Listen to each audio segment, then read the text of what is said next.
Guys, Apple के founder Steve jobs आज भी जिंदा होते अगर उन्होंने ये गलती ना की होती। दरअसल साल 2003 में स्टीव जॉब्स को पैनकैरिएटिक कैंसर हुआ था, जो उस वक्त सर्जरी से आसानी से ठीक हो सकता था। लेकिन बावजूद इसके स्टीव जॉब्स ने कोई भी सर्जरी कराने से मना कर दिया, क्योंकि उन्हें सर्जरी से ज्यादा होम रेमेडीज पे भरोसा था और उन्हें यह लगता था कि अपने आप से ठीक हो जाएगा। लेकिन ऐसा नहीं हुआ और स्टीव जॉब्स का यह कैंसर लगातार बढ़ते चले गया और तब जाकर डॉक्टर्स के बहुत समझाने पर वो सर्जरी के लिए तैयार तो हुए, लेकिन तब तक बहुत ज्यादा देर हो चुकी थी। उनका कैंसर बॉडी में बहुत ज्यादा फैल चुका था, इसलिए बाद में वो सर्जरी भी उन्हें पूरी तरह से ठीक नहीं कर पाई। और कहा जाता है कि अंतिम पलों में स्टीव जॉब्स को सर्जरी ना कराने का बेहद अफसोस भी हुआ था, लेकिन फिर भी उनके मुंह से मरते वक्त ये 3 शब्द ही निकले थे, क्या बात, क्या बात, क्या बात। गाइस, इंडिया के बैंक नोट्स यानी कि हरी पत्ती के बारे में 5 ऐसी चीजें जो शायद आपको नहीं पता होंगी। पहला, गांधी जी की फोटो सबसे पहले साल 1969 में नोट्स यानी कि हरी पत्तियों पर आई थी और आपको ये जानकर हैरानी होगी कि ये फोटो कोई ड्राइंग नहीं है, बल्कि उनकी ओरिजिनल फोटो है। दूसरा, हम सबको लगता है कि नोट सिर्फ कागज के बनते होंगे, पर ऐसा नहीं है, क्योंकि आरबीआई के हिसाब से जितने भी नोट हैं वो 100% यानी कि 100% कॉटन से बने होते हैं। तीसरा, आज भले ही 2000 का नोट सबसे बड़ा आपको लगता हो या आप मानते हो, लेकिन एक समय ऐसा भी था कि इंडिया में 10,000 रुपए का नोट भी छपा था।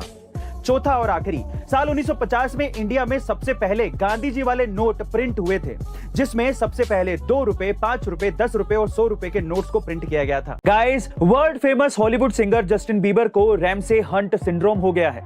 इस सिंड्रोम की वजह से उनका आधा चेहरा पैरालाइज हो गया है, जिससे उनकी एक आंख, एक कान और आधी नाक यानी कि उनके चेहरे के आधे हिस्से ने काम करना बंद कर दिया है। यहां तक कि वो हंस भी नहीं पा रहे। असल में उन्हें यह बीमारी वेरिसेला जोस्टर वायरस की वजह से हुई है और ये एक ऐसा वायरस है जो सिर की नर्व्स को अफेक्ट करके एक तरफ के हिस्से को बेजान बना देता है, जिससे शरीर का बाहरी अंग पूरी तरह से काम करना बंद कर देता है। फिलहाल जस्टिन बीबर इस बीमारी के चलते यूके के एक हॉस्पिटल में भर्ती है, जहां उनका इलाज चल रहा है और उनके वर्ल्ड वाइड फैंस उनकी जल्दी ठीक होने की दुआ भी कर रहे हैं। गाइस, हम भी यही चाहेंगे कि जस्टिन बीबर जल्दी से जल्दी ठीक हो जाएं और फिर से अपने बेहतरीन गानों से लोगों को एंटरटेन करें। जिस पल आपको लगे कि आपका शरीर थक चुका है, तो समझ लीजिए कि आपका शरीर केवल 40% ही थका है, उसमें 60% अभी भी जान बाकी है।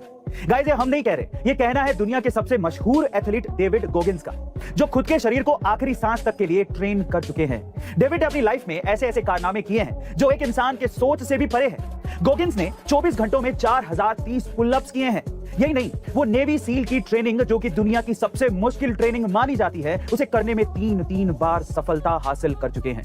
गाइस, कुल मिलाकर गोगिंस ने खुद पर काबू करना सीखा है, जो आप भी सीख सकते हैं उनकी ही बुक कांट हर्ट मी से, जिसकी बुक समरी आप कुकू एफएम पर भी सुन सकते हैं। इसके साथ साथ कुकू एफएम पर 3000 से ज्यादा ऑडियो बुक्स और 1000 से ज्यादा आवर्स की कंटेंट लाइब्रेरी भी अवेलेबल है, जहां आप किसी भी रीजनल लैंग्वेज में कहीं भी, कभी भी और कोई भी ऑडियो बुक सुन सकते हैं। यहीं अगर आप इसके प्रीमियम सब्सक्रिप्शन को लेना चाहते हैं तो यूज द कोड घर50 फॉर 50% डिस्काउंट। लेकिन याद रखिएगा गाइस, ये सिर्फ 19 जून तक ही अवेलेबल है, तो जल्दी कीजिए।